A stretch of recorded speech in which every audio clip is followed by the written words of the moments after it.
Du nouveau dans la mise en place de la radio AES. Les 3 ministres en charge de la communication des pays de l'espace confédéral ont effectué ce matin une visite de la station 6 à Koulouba sur l'avenue Kwame Nkrumah de Ouagadougou.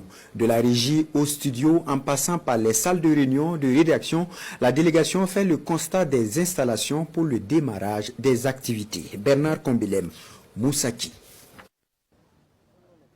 Tout est fin prêt pour l'ouverture officielle de la radio de l'Alliance des États du Sahel au quartier Koulouba dans la capitale burkinabé. Les ministres en charge de la communication du Burkina, du Mali et du Niger font le constat à travers cette visite guidée.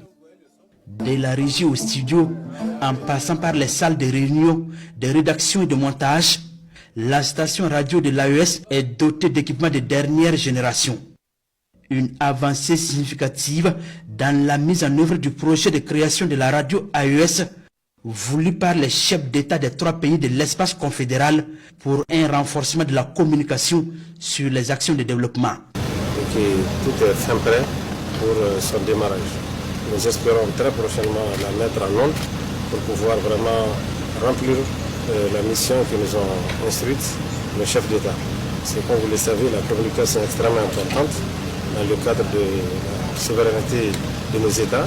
Et c'est à cela que mon frère ici s'est attelé. Et je me prête à constater que la radio est déjà prête et peut être déjà opérationnelle.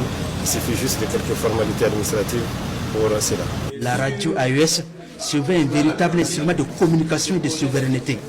Un outil au service des peuples de l'espace confédéral pour accomplir plusieurs missions pour le développement socio-économique, culturel et diplomatique des pays de l'Alliance des États du Sahel. Ça va être une radio, comme vous le pensez, qui est dans la ligne de l'AES. C'est la ligne tracée par nos chefs d'État.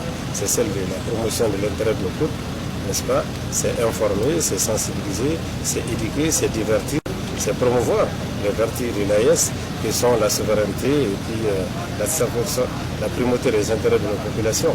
Et aussi, ça va être une radio quand même à la disposition de toute l'Afrique et de tout le monde libre d'ailleurs, parce que les valeurs que nous prenons ici, celles de souveraineté des peuples, celles de la primauté des intérêts des peuples, celles de la lutte contre tous ces fléaux internationaux qui handicapent les pays pauvres, et c'est des valeurs universelles ça.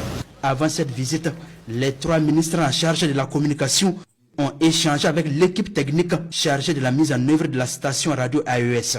Une rencontre pour apprécier le protocole d'accord et la feuille de route élaborée dans le cadre des mécanismes de communication de l'AES avant l'ouverture officielle de cette radio.